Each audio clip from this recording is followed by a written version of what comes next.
Hey guys, क्या कर रहे हो? तो आज का जो अपना लेक्चर है वो क्वेश्चन प्रैक्टिस से बेस है। यानी अपने लीनियर अलजेब्रा में अभी तक जितने भी लेक्चर 7 लेक्चर में पढ़ा है उसके ऊपर बेस अपन क्वेश्चंस प्रैक्टिस करते हैं ताकि आपके कॉन्सेप्ट बिल्डअप हो जाए। ठीक है, तो एक एक करके अपन क्वेश्चंस की बात करते हैं। तो पहले क्वेश्चन पे आ जाइए। पहला क्वेश्चन में क्या बोलता है? पहला क्वेश्चन है find all the solution of the equation using Gauss Jordan elimination. यानी गॉस जॉर्डन एलिमिनेशन की सहायता से अपने को इस इक्वेशन का सॉल्यूशन निकालना है। ठीक है, अब गॉस जॉर्डन इक्वेशन होती क्या है? चलिए एक बार कॉन्सेप्ट को रिवाइज करते हैं। यानी गॉस जॉर्डन का मतलब होता है किसी मैट्रिक्स को ऑगमेंटेटेड की फॉर्म में लिखना। ठीक है, ऑगमेंटेटेड फॉर्म क्या होती है? ए और सामने उसके कांस्टेंट आए। ठीक है, वो होती है ऑगमेंटेटेड फॉर्म। तो अपन इस मैट्रिक्स को ऑगमेंटेटेड की फॉर्म में लिखते हैं। आ जाइए, इसको ऑगमेंटेटेड की फॉर्म में लिखते हैं। तो x1 पहले रो में कितना है? पहले रो में 0 है, then x2 0, x3 0, and then x4 का कोफिशिएंट 1 एंड x5 का 2 एंड -1। अब सिमिलरली अपन रो 2 के बारे में बात करते हैं तो हो जाएगा, सॉरी, तो वो हो जाएगा 1 2 0 0 1 एंड -1। एंड सिमिलरली रो 3 के बारे में अपन लिखते हैं तो आ जाएगा 1 2 2 and 0 then -1 and then 1। Right, ये अपने लिखा। इसके जितने मतलब अपने को 6 वेरिएबल दे रखे उनके कोफिशिएंट को लिखा। यानी ये ए मैट्रिक्स लिखी, इस फॉर्म के लिए ए लिखा। अपन बी लिखते हैं। बी क्या होता है? जो कांस्टेंट दे रखा होता है आगे। राइट, यानी जो कांस्टेंट दे रखा होता है, इधर है 2 और इधर है 2। राइट, तो ये हो गया मेरे पास 2 0 2। राइट, तो ये अपने ने ऑगमेंटेटिव फॉर्म में लिख ली। अब अपने को करना क्या होता है? इसको आरआरएफ में चेंज करने की कोशिश करते हैं। यानी अगर ये आरआरएफ में नहीं होती है तो इसमें नंबर ऑफ जो वेरिएबल है ना उनको अपन कम से कम यूज में ले वो करते हैं। तो अपन कोशिश करते हैं कि आरआरएफ बने। ठीक है, उसके लिए अपन ऑपरेशन लगाते हैं। तो मैं पहला ऑपरेशन लगाता हूँ। मैंने किया R1 को रिप्लेस किया। R1 को मैं स्वेप करता हूँ R2 के साथ। राइट, तो मेरे पास क्या आता है? 1 2 0 0 1 एंड -1। राइट, और R1 नीचे आ जाएगी, यानी दोनों आपस में इंटरचेंज हो जाएगी। तो ये हो जाएगा 0 0 0 1 2 then -1 and R3 as it is रहेगी। तो ये हो जाएगा 1 2 2 0 -1 एंड 1। राइट, और इक्वल टू में हो जाएगा 0 2 एंड 2। तो ये हमने पहला ऑपरेशन लगाया। पहला ऑपरेशन क्या लगाया? दोनों रो को इंटरचेंज किया। अब दूसरे ऑपरेशन की अपन बात करते हैं। हम दूसरा ऑपरेशन लगाते हैं, R3 को रिप्लेस करते हैं। R3 को रिप्लेस किया R3 माइनस R1 से। ठीक है, तो अपने पास देखते हैं क्या आता है। यानी पहली row as it is 1 2 0 0 1 then -1। Second row पे as it is 0 0 0 1 2 then -1। And third row में क्या किया? R3 माइनस R1, यानी 1 में से 1 गया 0, 2 में से 2 0, 2 में से 0 2 एंड 0 माइनस का 2 देन 2। राइट, ये अपनी R3 हो गई। और इसमें 0 0 और 0 2 और 2। राइट, ये हमने दूसरा ऑप्शन लगाया। अब अपन बात करते हैं थर्ड ऑपरेशन की। थर्ड ऑपरेशन मैंने लगाया, R2 को मैं स्वेप करता हूँ। R2 को मैं स्वेप करता हूँ R3 के साथ। राइट, तो ये हो जाएगा मेरे पास पहली row as it is 1 2 0 0 1 then -1। अब R3 इंटरचेंज होगी तो ऊपर चली जाएगी। राइट, और ये वाली नीचे आ जाएगी। तो ये हो जाएगा 0 0 2 1 2 0 -2 देन 2 एंड R2 नीचे आ जाएगी। तो ये हो जाएगा 0 0 0 1 2 देन -1। राइट, और ये हो गया मेरे पास, और ये हो गया 0, 2 और 2, राइट। इतना हमने किया। अब अपन बात करते हैं, देखो इस वाले रो को ध्यान से देखिए, R2 को ध्यान से देखिए, इसमें सारे 2 की टर्म है। अगर मैं इसको 2 से डिवाइड कर दूं तो अपने पास 1 आ जाएगा ना। तो मैं इसको करता हूँ 2 से डिवाइड, तो ये हो गया मेरे पास 1, 2, 0, 0, 1, -1, और ये हो गया 0, 0, 1, 0, -1, 1, राइट। और ये हो गया 0, 0, 0, 1, 2, -1, और इक्वल टू क्या आ गया, 0, 1 एंड 2, राइट। तो अब इसको ध्यान से देखिए, देखो इसमें पाइवोट क्या क्या आया, 1, 1 और 1, ठीक है। पाइवोट के ऊपर नीचे क्या बन रहा है, 0। ये आरआरएफ कंडीशन को फुलफिल कर रहा है, ठीक है। तो ये आरआरएफ में आ गया अपने, राइट। तो ये हो गया अपने पास आरआरएफ में आ गया। अब अपने को करना क्या होता है, अब अपने को करना है इसमें x1 x2 लिखते हैं। तो मैंने लिखा x1 plus 2 times of x2, x1 ये वाला and 2 time of x2, and इसमें x3 भी 0 है, x4 भी 0 है, तो अपन लिखते हैं x5 minus x6 that is equal to 0, and second row से अपन लिखते हैं x3 minus x5 plus x6 that is equal to 1, and third row से अपन लिखते हैं x4 plus 2 times of x5 minus x6 that is equal to 2। अब आप ये नोटिस कीजिए, ये मेरे पास है,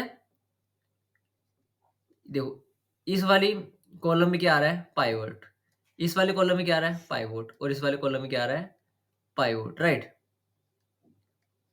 ठीक है, तो मैं इस वाले को लीडिंग एलिमेंट को छोड़ के बाकी जो मेरे पास बचता है, यानी मेरे पास क्या बचता है, x2 इज इक्वल टू मैं r मानता हूँ, x5 is equal to s मानता हूँ, एंड x6 इक्वल टू मैं t मानता हूँ। ये मैंने पैरामीटर माना है, ये आर्बिट्री रहेगा, जो कि है r s t that is belong to r, right.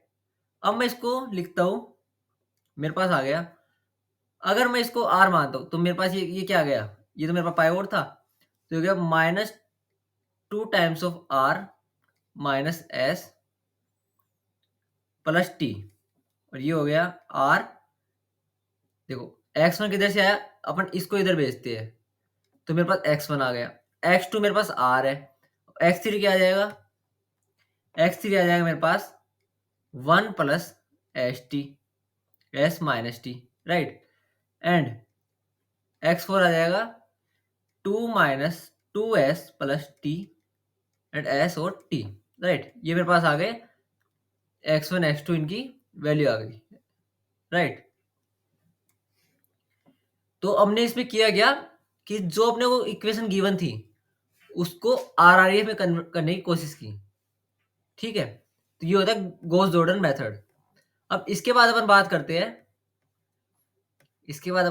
Second question की। सेकंड क्वेश्चन हमारे पास, for which value of A B C D E, यानी ए बी सी डी कौन सी वैल्यू है जिसके लिए ये मैट्रिक्स रिड्यूस रो एक्लिन फॉर्म में बन जाए। अब क्वेश्चन में क्या बोला है वही करना है अपने को, ठीक है। क्वेश्चन में जो बोलता है अपने वो करते जाना है, अपने आंसर अपने आप आ जाएगा, ठीक है। तो क्वेश्चन में बोला है अपने को कि ए बी सी डी की ई की कौन सी वैल्यू ले जिसके लिए मैट्रिक्स आरआरएफ में हो जाए। तो पहले अपन देखते हैं आरआरएफ की कंडीशन क्या क्या होती है। आरआरएफ की कंडीशन होती है कि पाइवोट यानी लीडिंग पाइवोट, पाइवोट क्या होता है, लीडिंग एलिमेंट 1 होए, राइट। अगर लीडिंग एलिमेंट के ऊपर और नीचे वाला एलिमेंट 0 होता है, लीडिंग एलिमेंट के ऊपर और नीचे वाला एलिमेंट 0 होता है, तो वो रो एक्लिन फॉर्म की कंडीशन को फुलफिल करता है, ठीक है। और बाकी वो रो एक्लिन फॉर्म की कंडीशन तो फुलफिल करनी ही चाहिए, ये रिड्यूस के लिए स्पेशल केस होता है, राइट। तो अपन अप्लाई करते हैं इसको, ठीक है। सबसे पहले इसमें देखिए, पहला रो देखिए, R1 में देखिए, सबसे पहले R1 में पहला लीडिंग एलिमेंट 1 है, पहली कंडीशन फुलफिल हो रही है, लीडिंग एलिमेंट 1 है कि नहीं, है ना। अब बात करते हैं अपन ए और बी की। तो ए आप कुछ भी रख लो, क्योंकि लीडिंग एलिमेंट तो आ गया, यानी ए आप कुछ भी रख सकते हो।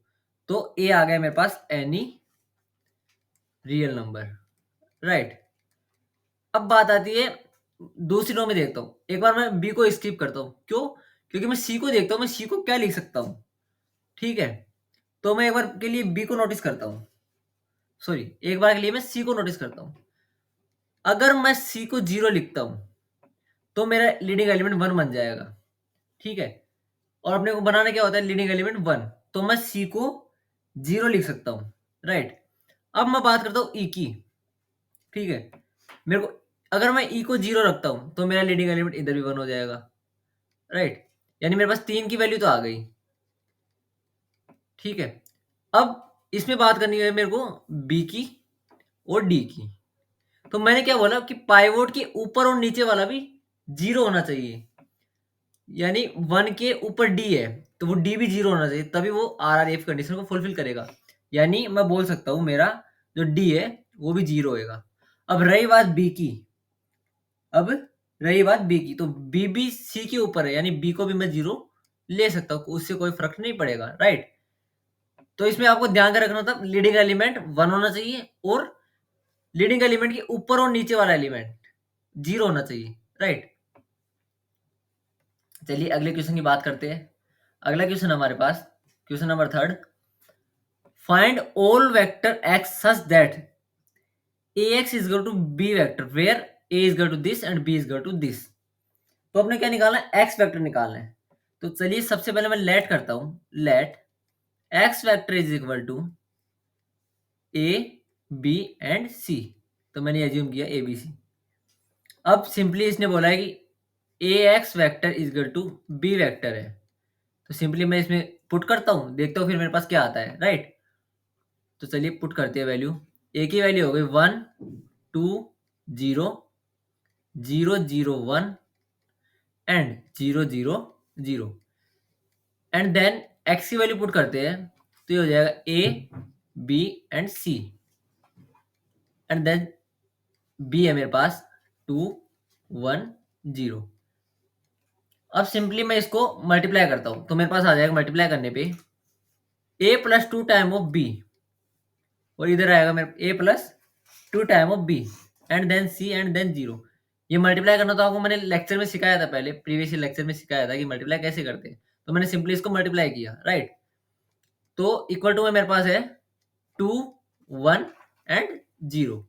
अब मैं इनका कंपेरिजन करता हूँ। कंपेरिजन करते हुए मैं देखता हूँ a plus 2b that is equal to 2 and c that is equal to 1। ठीक है, अब मैं अगर मैं यहां से a की वैल्यू निकालता हूं तो वो मेरे पास आती है 2 माइनस 2b। और अगर मैं x मैट्रिक्स बनाता हूं, x वेक्टर में बनाता हूं, तो वो मेरे पास आएगा 2 माइनस 2t। मैंने b को क्या माना, t माना, राइट। तो ये आ गया t एंड 1। मैंने b को क्या माना, b is equal to t माना, और t क्या है इधर, बिलोंगिंग्स टू रियल नंबर यानी r, राइट। ये इसका हुआ मेथड नंबर 1। अब आप इसको मेथड 2 से कैसे अप्रोच कर सकते हो वो देखते हैं, आ जाइए। ठीक है, मेथड 2 बताता है हमको इसका कि आपको ये दिख रहा है, अगर मैं इसको ऑगमेंटेड की फॉर्म में लिखता हूं, अगर मैं इसको ऑगमेंटेड की मैट्रिक्स की फॉर्म में लिखता हूं, यानी ए बी की फॉर्म में लिखता हूं, तो वो मेरे पास हो जाएगा 1 2 0 0 0 1 एंड देन 0 0 0 और इक्वल टू क्या दे रखा है 2 1 0, राइट। पहली बात तो सिंपली अपने को ये आरआरए में दिख रही है, राइट। तो मैं लिखता हूं जो मेरे पास x3 है यानी c मेरे पास आ गया 1 and a plus 2b that is equal to 2, यानी a is equal to 2 minus 2b। तो x वेक्टर मेरे पास यहाँ भी वही आया है 2 माइनस 2t, और b मैंने क्या माना t, यानी 2 माइनस 2t t एंड 1, और t बिलोंगिंग्स टू r। तो आप इसको डायरेक्ट मल्टीप्लाई करके कर सकते हो बेसिक मेथड से, या इसको आरआरएफ से कर सकते हो। ठीक है, ये इसका मेथड 2 की बात की अपने। अब अपन अगले क्वेश्चन में बात करते हैं, क्वेश्चन नंबर 4 की। क्वेश्चन नंबर 4, अब अपन बात करते हैं क्वेश्चन नंबर 4 की। क्वेश्चन नंबर 4 है, if the system ax vector is equal to b vector has a unique solution, यानी ये जो अपने को दे रखा है इसका क्या है, यूनिक सॉल्यूशन है। देन बताना क्या अपने को, ए मस्ट बी स्क्वायर मैट्रिक्स और नॉट, यानी अपने को ए के ऊपर कमेंट करना है कि ए स्क्वायर मैट्रिक्स होगा कि नहीं होगा। ठीक है, तो इसके लिए अपन में एक मैट्रिक्स कंसीडर करते हैं, इसको समझने के लिए अपन एक मैट्रिक्स कंसीडर करते हैं। चलिए मैं एक मैट्रिक्स कंसीडर करता हूं, मैंने लिया a matrix that is equal to, ध्यान में क्या रखना है, उसका यूनिक सॉल्यूशन आना चाहिए। तो अपन ऐसी ए मैट्रिक्स अज्यूम करते हैं, तो मैंने अज्यूम की 1 0 0 0 1 0 0 0 1 एंड देन 0 0 0, राइट, ये मैंने मैट्रिक्स अज्यूम की। एंड बी वेक्टर मैंने अज्यूम किया 1 1 1 एंड 0, राइट। अगर मैं ये करता हूं, अगर मैं इन दोनों को अज्यूम करके इसका ये प्रोडक्ट करता हूं, तो वो मेरे पास देगा, मेरे को x vector is equal to मेरे पास आ जाएगा 1 1 एंड 1। ठीक है, तो एक्स वेक्टर मेरे पास क्या है, 1 1 1, तो ये इसका यूनिक सॉल्यूशन है। यानी अगर मैं इसको x1 x2 x3 के फॉर्म में बताता हूँ, x2 x3 के फॉर्म में बताता हूँ, तो ये मेरा एक यूनिक सॉल्यूशन है इसका। यानी x1 की वैल्यू 1 ही होएगी, x2 की वैल्यू 1 ही होएगी एंड x3 की वैल्यू 1 ही होएगी। यानी ये इसका यूनिक सॉल्यूशन आया। और अपने ने एजम्पशन क्या लिया कि ए मेरा कुछ भी हो सकता है, यानी ए मेरा क्या था, ए मेरा हो गया इधर 4/3 की मैट्रिक्स, यानी स्क्वायर मैट्रिक्स तो नहीं है। यानी मैं बोल सकता हूं कि A is not a square matrix, यानी ए मेरा स्क्वायर मैट्रिक्स नहीं होगा। मैंने इसको एग्जांपल लेके समझने की कोशिश की ताकि मेरे को ज्यादा इजीली लगे। ठीक है, अगले क्वेश्चन की अपन बात करते हैं, क्वेश्चन नंबर 5 की। क्वेश्चन नंबर 5 अपने को बताता है कि find n cross n matrix a such that ax vector is equal to 3x vector, ये अपने को गिवन है। अपने को फाइंड क्या करना है, मैट्रिक्स ए। तो अपने सबसे पहले काम क्या हुआ कि अपन मैट्रिक्स ए को क्या अज्यूम करें। तो अपन जैसे लेक्चर में बात करते थे कि मैंने एक मैट्रिक्स ली एम क्रॉस एन की, उसका मैंने क्रॉस कराना है, यानी उसका मल्टीप्लाई कराना है मेरे को एन क्रॉस पी मैट्रिक्स से, यानी कि इसका कॉलम और इसका रो ये हमेशा सेम आना चाहिए, तभी वो मल्टीप्लाई होएगी। रिजल्टेंट क्या आएगा, यानी रिजल्टेंट ऑर्डर क्या आएगा, रिजल्टेंट ऑर्डर क्या आएगा, एम और पी, यानी एम क्रॉस पी। इसी को ध्यान में रखते हुए अपने को ए मैट्रिक्स अज्यूम करनी है। तो देखते हैं अपन कैसे ए मैट्रिक्स को अज्यूम करते हैं। क्वेश्चन गिवन है A x vector is equal to 3x vector, right. तो ए मैट्रिक्स मैंने एक बार के लिए इसका ऑर्डर नहीं लिखा, लेकिन हमको एक्स वेक्टर का ऑर्डर तो मालूम है ना कि ये आर एन में है, तो अपन इसको तो लिख सकते हैं ना कि x1 up to xn that is equal to n cross 1 and whole is equal to 3x vector then x1 up to xn and इसका ऑर्डर भी कितना है n क्रॉस 1। अब a और x वेक्टर का आपको मल्टीप्लाई करवाना है, यानी दो मैट्रिक्स का आपको मल्टीप्लाई कराना है, तो आप इस रूल पे फोकस कीजिएगा। a मैट्रिक्स का कॉलम और x वेक्टर का रो सेम होना चाहिए, यानी अपने को ए मैट्रिक्स का कॉलम तो पता चल गया कि एन होएगा, लेकिन अब बात आती है इसके रो की। रो कैसे पता चलेगा, इन दोनों का रिजल्टेंट क्या होएगा, इसका और इसका प्रोडक्ट। तो इधर क्या है एन क्रॉस 1, तो इधर भी क्या आएगा एन, राइट। तो अपने को पता चल गया कि ए अपने पास एक स्क्वायर मैट्रिक्स है जो कि है एन क्रॉस एन की। अब बात करते हैं कि इधर 3 इधर 3 है। अगर ये अपने पास स्क्वायर मैट्रिक्स है और ये आइडेंटिटी मैट्रिक्स है, राइट, अगर ये आइडेंटिटी मैट्रिक्स है, अगर अब मैं इसको 3 से मल्टीप्लाई करूंगा तभी तो दोनों बैलेंस होएगी। यानी मेरे पास ए आ गया 3/3, ठीक है, डायगोनल में मेरे पास आ जाएगा 3 और बाकी जितने भी एलिमेंट है वो हो जाएंगे मेरे 0। ये बन गया मेरा n/n की मैट्रिक्स। उसके डायगोनल एलिमेंट कितना है? 3। ठीक है, ये मेरे पास आ गई ए मैट्रिक्स। अब अगले क्वेश्चन की अपन बात करते हैं, क्वेश्चन नंबर 6 की। तो क्वेश्चन नंबर 6 मेरे को ये बताता है कि मेरे को अज्यूम करना है, suppose in line L in R square मेरे पास एक लाइन गिवन है, contain a unit vector. Unit vector क्या है मेरे पास? u vector is equal to u1 u2। ठीक है, find the matrix a. Matrix a find करना है of the linear transformation tx vector is equal to reflection of x vector on line L। Give the entries of a in term of u1 and u2। अपने को find क्या करना है? Matrix a find करनी है। Find करना है matrix A, किसकी टर्म में? u1 u2 की टर्म में। And so that A is of the form, A का फॉर्म किस फॉर्म में लाना है? इस फॉर्म में लाना है। ठीक है, तो चलिए अपन रिफ्लेक्शन की जनरल डेफिनेशन में बात करते हैं पहले। यानी रिफ्लेक्शन का अपने ने क्या फॉर्मूला पढ़ा था? अपन ने देखा था लेक्चर में कि reflection of x vector on line L that is equal to 2 time of projection of x vector on line L minus x vector, and that is equal to 2 times of x vector dot u vector and multiply by u vector minus x vector. ये होता है line के लिए, लेकिन plane के लिए थोड़ा अलग था। उसको भी आप ध्यान में रखना कि प्लेन के लिए ये वाला आगे आ जाता है और ये वाला माइनस में चला जाता है। ये आप चीज ध्यान में रखना। ठीक है, ये अपने लिए लाइन के लिए। अब अपन अज्यूम करते हैं कि let x vector is equal to x1 x2। x vector मैंने क्या लिया? x1 x2, क्योंकि अपने को दे रखा है ना कि आर स्क्वायर में तो अपन दो ही तो ले सकते हैं ना, x1 x2 तो ले सकते हैं क्योंकि आर स्क्वायर में गिवन अपने को, राइट। अब अपन सिंपली रिफ्लेक्शन का फॉर्मूले में इसकी वैल्यू पुट करते हैं, यानी reflection of x1 x2 on line L that is equal to 2 times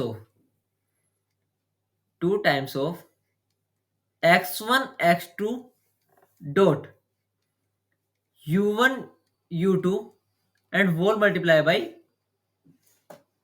u1 u2 minus x vector यानी x1 x2, राइट। अब अपन इन दोनों का डॉट करते हैं। अब डॉट तो मैंने लेक्चर के दौरान बताया था आपको कि डॉट कैसे करते हैं। इसका डॉट हो जाएगा कंपोनेंट वाइज, यानी x1 u1 plus x2 u2। ये हो गया दो मैट्रिक्स का डॉट कैसे करते हैं, राइट। और ये पूरा मल्टीप्लाई में है u1 u2 के साथ। ये मैट्रिक्स नहीं है, अब ये नॉर्मल आपका कंपोनेंट बन गए और u1 u2 का एक मैट्रिक्स है, right. And minus x1 x2। तो अब अपन इसको नॉर्मल एज ए कंपोनेंट इसको मल्टीप्लाई करते हैं तो मेरे पास आ जाएगा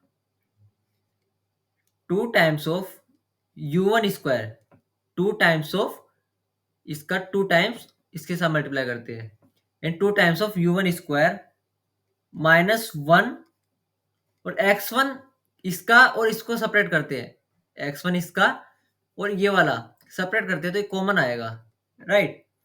और ये हो जाएगा plus 2 times of u1 u2 x2, and ये हो जाएगा 2 times of u1 u2 x1 plus 2 times of 2 times of u2 square minus 1 और x2 इसमें कॉमन आ जाएगा। ये वाली स्टेप ने कैसे लिखी?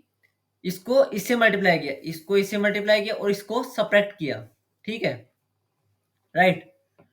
अब अपन बात करते हैं कि इसको ट्रांसफर करके कैसे लिख सकते हैं। तो ये हो गया 2u1 square minus 1, 2u1 u2, 2u1 u2 and 2u2 square minus 1 और x वेक्टर क्या आ गया मेरे पास? x1 x2, right. तो ये किस फॉर्म में आ गया? tx vector is equal to ax vector के फॉर्म में आया कि नहीं आया? आ गया। तो मेरे पास ए मैट्रिक्स आ गई। ए मैट्रिक्स क्या है मेरे पास, 2u1 square minus 1, 2u1 u2, 2u1 u2, 2u2 square minus 1, right. ये मेरे पास ए मैट्रिक्स आ गई। ठीक है, अब मैं इसको फर्दर सिंप्लीफाई करता हूं, तो वो मैं कैसे कर सकता हूं। एक कंडीशन और गिवन थी मेरे क्वेश्चन में। क्वेश्चन में क्या गिवन था कि u एक यूनिट वेक्टर है। अब क्वेश्चन में गिवन है यार, किधर तो अप्लाई करना ही है ना। ठीक है, तो u एक यूनिट वेक्टर है, then magnitude of u that is equal to 1 and magnitude of u square that is equal to 1। अब u1 का स्क्वायर प्लस u2 का स्क्वायर जो मेरे पास हो जाएगा 1। अब मैं किसी भी एक अननोन को दूसरी अननोन की टर्म में लिखता हूं, यानी मैं लिखता हूं u1 is equal to u1 square is equal to 1 minus u2 square. अब मेरे पास ए मैट्रिक्स क्या हो जाएगी, अब मेरे पास आ जाए, ये रिड्यूस करने के बाद मेरे पास आएगा। अब मैं इसको रिड्यूस करता हूं तो वो मेरे पास हो जाएगा 2u1 square minus 1, 2u1 square minus 1, sorry मैं इधर u2 को रिप्लेस करता हूं ताकि मेरे लिए थोड़ा इजी रहेगा। तो ये हो जाएगा u2 square minus u1 square, right. तो ये हो गया 2u1 u2, 2 times of u1 u2 and 2 minus 2 times of u1 square minus 1, right.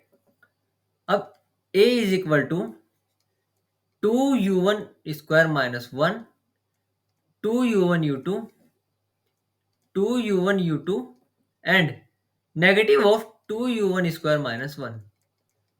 अब बात आती है कि मैंने इधर रिप्लेस क्यों नहीं किया, क्योंकि क्वेश्चन में क्या गिवन था, क्वेश्चन में गिवन था कि a इज सच दैट कि a b b और माइनस b आना चाहिए, राइट। यानी ये वाला और ये वाला कंपोनेंट सेम आना चाहिए, और ये वाला मेरा ऑलरेडी सेम था, तो मैंने इसको कोई चेंज नहीं किया। अब मेरे को बात आती है इसकी, मेरे को इन दोनों को अपोजिट साइन के साथ दिशाना था, तो मैंने u2 को रिप्लेस किया, तो मेरे पास आ गया ये वाला इसके अपोजिट साइन में।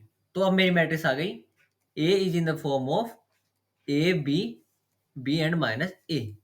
और आप अब इसको मल्टीप्लाई करके चेक कर सकते हो कि a square plus b square जो कि मेरे पास 1 आएगा, और इधर a क्या है मेरा 2u1 स्क्वायर माइनस 1 और b क्या है 2u1 u2। ये अपने क्वेश्चन में प्रूव करना था, राइट। अपन बेसिक इसमें रिफ्लेक्शन का प्रॉपर्टी लगाया, कुछ भी नहीं किए, राइट। तो आपको बेसिक क्लियर होना चाहिए, तो आप क्वेश्चन को अप्रोच कर सकते हो। ठीक है, अब अपन बात करते हैं क्वेश्चन नंबर 7 की। क्वेश्चन नंबर 7 हमारे पास कि क्वेश्चन नंबर 7 है consider n cross m matrix a of rank n, यानी अपने को इसकी रैंक गिवन है, ठीक है। So that there exist m cross n matrix x vector, sorry ये मैट्रिक्स है x, such that a x is equal to I n. ठीक है, if n less than m, how many such matrix x are there, यानी अपने क्या बताना है कि एक्स मैट्रिक्स कितनी बन सकती है। ठीक है, तो सबसे पहले मैं मानता हूं ए मैट्रिक्स अज्यूम करता हूं मैं, सबसे पहले मैं जो पूछा है उसको अज्यूम करता हूं। मेरे को क्या पूछा है एक्स मैट्रिक्स, तो मैं अज्यूम करता हूं एक्स मैट्रिक्स को, let x will be v1 v2 up to vn, right. ये मैंने इसको अज्यूम किया। अब अकॉर्डिंग टू मैं क्वेश्चन चलता हूं, तो ए एक्स इजकल टू मैं आई एन मानता हूं, A x is equal to I n, क्योंकि ये चीज मेरे को क्वेश्चन में गिवन है, राइट। अब मैं एक्स मैट्रिक्स को मल्टीप्लाई करता हूं ए से, तो ये मेरे पास हो गया v1 v2 up to vn and that is equal to I. I n को मैं क्या मानता हूं, E1 E2 up to En। ये E1 E2 का मतलब है क्योंकि वो पर्टिकुलर एलिमेंट पे, मतलब E1 का मतलब है जैसे 100, जैसे अपन 3 एलिमेंट के लिए बात करते हैं। E2 का मतलब है 010, यानी सेकंड एलिमेंट बनाएगा। थर्ड के लिए लेते हैं तो थर्ड एलिमेंट बनाता है, जैसे, ठीक है। मतलब जितना E1 की ये इसकी वैल्यू लोगे उतनी पहले इस पे 1 आता है, राइट। ये अपने अभी तक जो क्वेश्चन बोला था उतना किया। अब अपन इसको मल्टीप्लाई करके देखते हैं क्या आता है। इसको मल्टीप्लाई करने पे आएगा AV1 that is equal to E1, AV2 that is equal to E2 up to AVN that is equal to EN। ठीक है, इसको मैं इक्वेशन 1 बोलता हूँ पूरे। अब क्वेश्चन में गिवन है, क्वेश्चन में क्या गिवन है कि ए मैट्रिक्स है, हैज रैंक n। उस मैट्रिक्स की रैंक क्या है, n गिवन है मेरे को। यानी according to property of matrix, अगर किसी मैट्रिक्स की रैंक n है, यानी मतलब मैट्रिक्स क्या थी, n क्रॉस m की थी, अगर उसकी रैंक n आ रही है तो ax is equal to b is consistent, यानी इसका कोई ना कोई सॉल्यूशन आएगा, ये कंसिस्टेंट होगी। अगर ये कंसिस्टेंट है तो मैं बोल सकता हूं देयर एग्जिस्ट एट लीस्ट 1, यानी कोई ना कोई सॉल्यूशन आएगा। तो मैं बोल सकता हूं vi belongings to Rm such that a of vi is equal to ei। I क्या है, इधर 1 टू m तक है, राइट। तो मैं यहां पे बोल सकता हूं so there exist at least one solution, there exists at least one solution of system, right। तो ये हमने बात की कि जब अपने हमारे पास है x equal to I n n cross m matrix के लिए, ठीक है। अब मैं बात करता हूं कंडीशन, दूसरी कंडीशन दे रखी थी n लेस देन m के लिए। अगर n लेस देन m है तो मैं बोल सकता हूं कि मेरी rank of a less than m होएगी। ये प्रॉपर्टी से मैं ये बोल सकता हूं, राइट। अगर मेरे पास ये होती है, अगर मेरे पास ये वाली कंडीशन बनती है तो मैं बोल सकता हूं ax is equal to b has infinite solution, right. So there exist infinity vi belonging to Rn avi is equal to ei, यानी ax is equal to in has infinite solution। अगर इसकी infinite solution है तो there will be infinitely many x, यानी x की तो होगी infinite होगी, राइट। ये हमने प्रॉपर्टी के ऊपर बात की, रैंक की प्रॉपर्टी के ऊपर अपन कैसी अप्रोच लगा सकते हैं क्वेश्चंस पे। अब अगले क्वेश्चन की अपन बात करते हैं। जो हमारे पास अगला क्वेश्चन है, क्वेश्चन नंबर 8 पे अपन बात करते हैं consider N n cross n matrix, consider N n cross n matrix A whose rank is n, how many n cross n matrix x, n cross n matrix x are there such that ax is equal to in, right. अब मेरे को given है कि A मेरे पास n cross n की matrix है, यानी square matrix है, यानी अपने पास ये स्क्वायर मैट्रिक्स हो गई। और इसकी रैंक कितनी है, रैंक है इसके पास, rank of A is equal to n है। अगर ये वाली कंडीशन लगती है, ये दोनों कंडीशन लगती है कि अपने पास A स्क्वायर मैट्रिक्स भी है और उसकी रैंक उसके n के इक्वल है, तो अपन बोल सकते हैं कि A जो होगी मेरे पास इन्वर्टेबल होगी by the property of inverse of A matrix, right. अगर ये इन्वर्टिबल है तो उसका एग्जैक्टली वन सॉल्यूशन आएगा, एग्जैक्टली वन सॉल्यूशन, राइट। तो मैं बोल सकता हूं कि मेरे पास ए आइडेंटिटी मैट्रिक्स होगी। ए अगर आइडेंटिटी होगी तो x has only x has only one solution, right. तो मेरे पास कितने x एग्जिस्ट करेगी, ओनली वन x एग्जिस्ट करेगा, ठीक है। चलिए अगले क्वेश्चन पे चलते हैं। क्वेश्चन नंबर 9 अपन देखते हैं। क्वेश्चन नंबर 9 है, if B is an invertible matrix, B क्या है, इन्वर्टिबल मैट्रिक्स है, and C is a non zero scalar, C कोई भी नॉन जीरो स्केलर है, is the matrix CB is invertible, यानी CB भी क्या इन्वर्टिबल होएगी। अगर ऐसा होता है, if so what is the relation between B inverse and CB inverse. तो अपन देखते हैं कि B का इनवर्स है, तो मैं ये बोल सकता हूँ प्रॉपर्टी ऑफ इनवर्स से कि B और B का इनवर्स का प्रोडक्ट वो अपने पास आई होएगा, राइट। अब मैं इसमें C को ऊपर नीचे मल्टीप्लाई डिवाइड करता हूँ। क्या किया मैंने, C को मल्टीप्लाई डिवाइड करता हूँ, तो मैंने लिखा C और B को एक साथ लिखा, और 1/C और B इनवर्स को एक साथ लिखा, ये मेरे पास आई आएगा। अगर ऐसा होता है, देखो अगर ऐसा होता है कि इन दोनों का प्रोडक्ट आई आता है, तो सी इनका इनवर्स एग्जिस्ट करेगा। जैसे ऊपर वाली प्रॉपर्टी में हमने देखा कि बी और बी का इनवर्स आई है, तो इसका इनवर्स एग्जिस्ट कर रहा था। तो इससे मैं बोल सकता हूं कि जो मेरी सी बी है वो इन्वर्टिबल है। सी बी क्या है मेरी, इन्वर्टिबल है। और सी और b inverse, c of b inverse क्या है मेरे पास, 1/C बी इनवर्स। देखो इसको ऊपर वाली प्रॉपर्टी से रिलेट करो, तब मैं बोल सकता हूँ सी बी मेरा इन्वर्टिबल और सी ऑफ बी इनवर्स मेरा क्या है, 1/C बी इनवर्स, राइट। अब क्वेश्चन नंबर 10 की अपन बात करते हैं। क्वेश्चन नंबर 10 अपने बोलता है, find a basis of row space of the matrix, यानी इस मैट्रिक्स से अपने को रो स्पेस निकालना है, बेसिस ऑफ रो स्पेस निकालना है, यानी अपने को काम किस पे करना है, बेसिस पे। तो बेसिस अपन कैसे निकालते हैं कि इंडिपेंडेंट होता है, यानी vector is such that is linearly independent. तो उसका मेथड होता है अपने पास RREF का। तो चलिए अपन इसको RREF में कन्वर्ट करने की कोशिश करते हैं, ठीक है।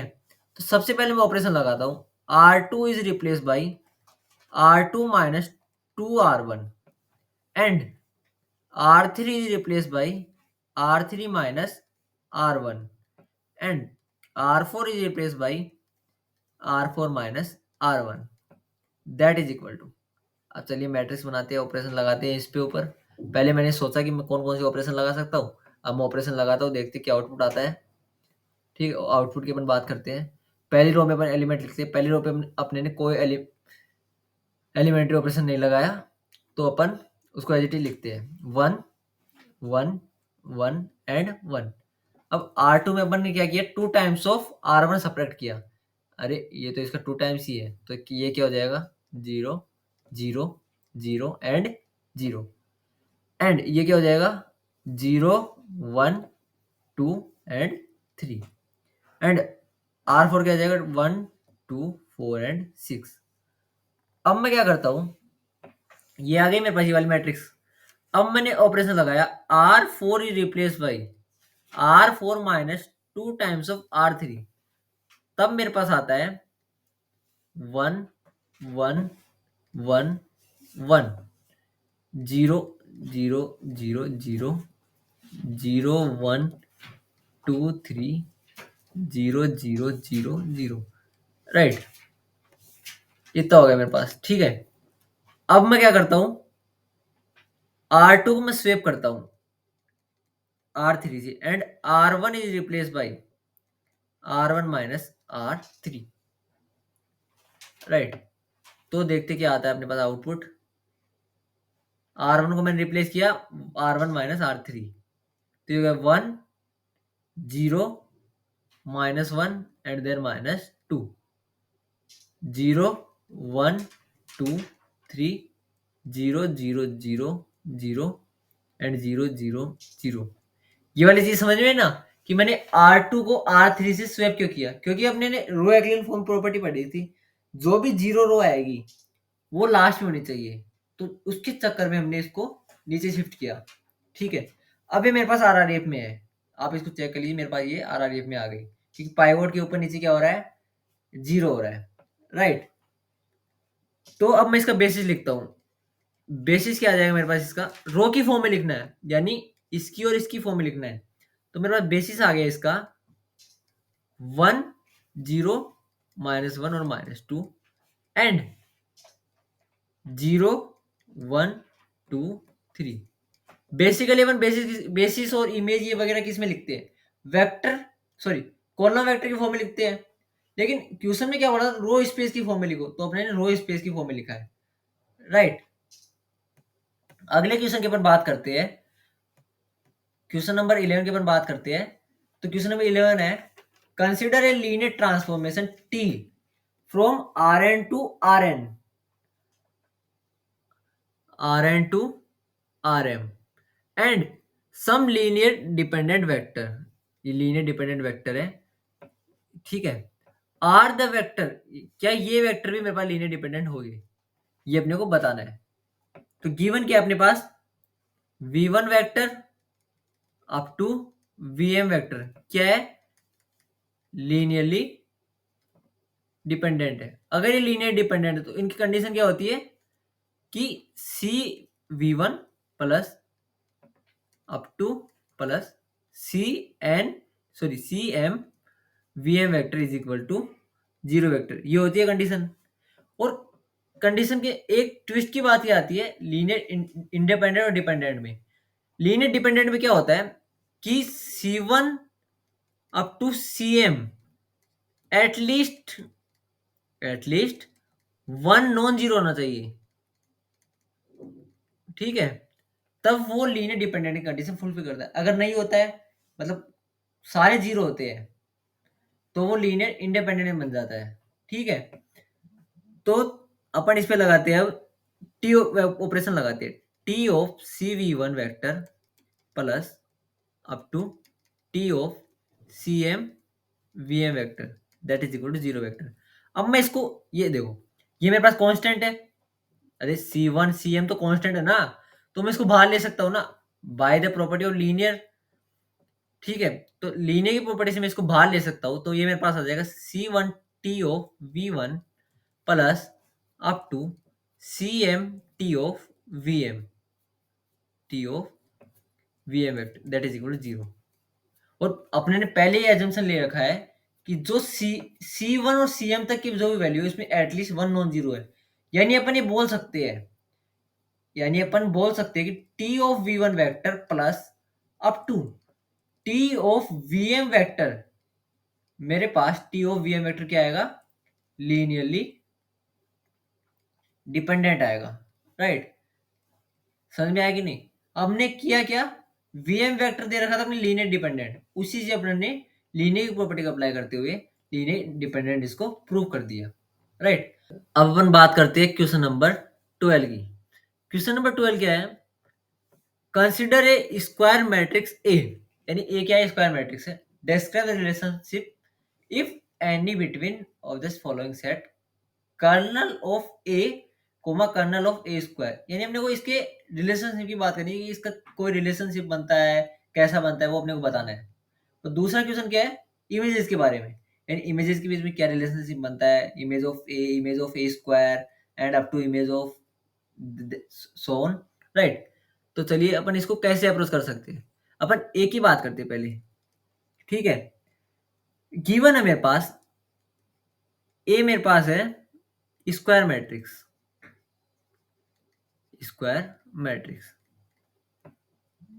ठीक है। ए मैंने स्क्वायर मैट्रिक्स लिया, साथ ही में मैं एक एज्यूम करता हूँ मेरे पास बी एक मैट्रिक्स है, वो भी मेरे पास, ये मैंने एज्यूम किया है कि बी भी मेरे पास एक स्क्वायर मैट्रिक्स है, राइट। अब मैं बोलता हूँ, ठीक है, पहले मैं कर्नल ऑफ ए के बारे में बात करता हूँ। जैसे मैंने कर्नल ऑफ ए के बारे में बात किया, तो मैं बोल सकता हूँ x is in the kernel of A. अगर x a का कर्नल है तो A x is equal to 0 होएगा, कर्नल की प्रॉपर्टी है ये।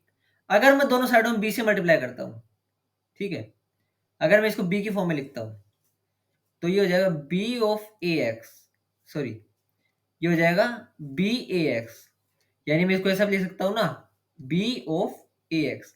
अब ax तो मेरे पास 0 था, तो मैं इसको 0 बोल सकता हूँ, राइट? अगर मैं इसको 0 बोलता हूँ, तो मेरे पास क्या हो जाएगा? पहले मैंने क्या बोला? x a का कर्नल था, तब मेरा ये वाली प्रॉपर्टी बनी। अब मैं बोलता हूँ x b a का कर्नल है, यानी मैं बोला x is in the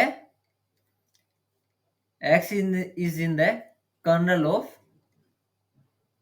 B a, x b के कर्नल में है, तभी वाली प्रॉपर्टी 0 बनी, राइट? अब मैं अज्यूम करता हूं b को मैंने अज्यूम किया a की पावर k, ये मैंने अज्यूमशन लिया कि b को मैंने a की पावर k माना, ठीक है?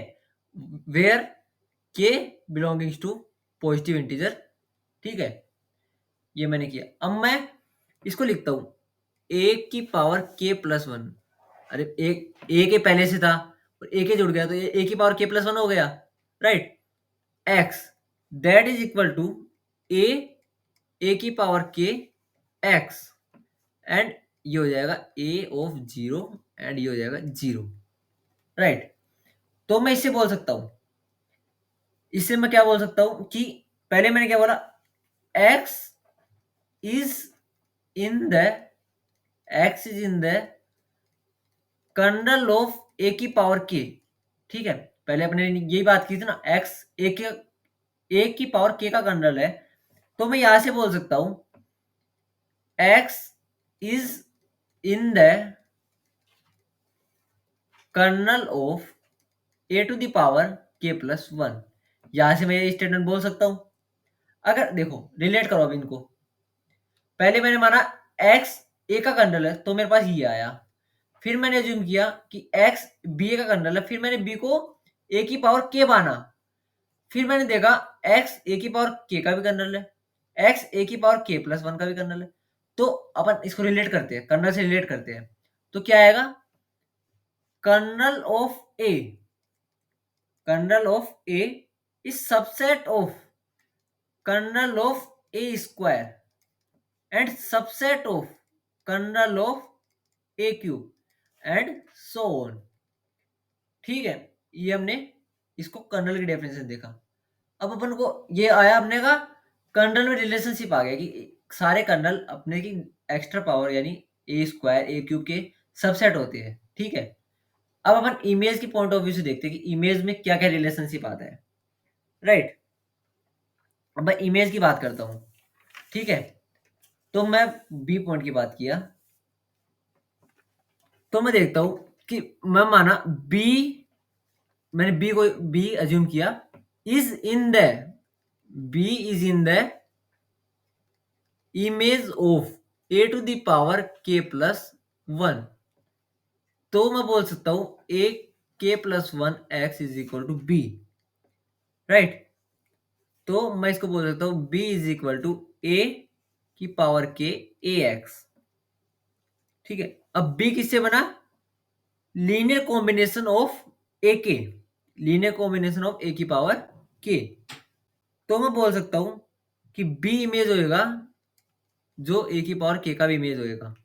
देखो पहले मैंने क्या लिया, एक b अज्यूम किया is in the image of a to the power k plus 1, फिर मैंने इसको इस फॉर्म में लिखा a to the power k plus 1 x is equal to b, ठीक है?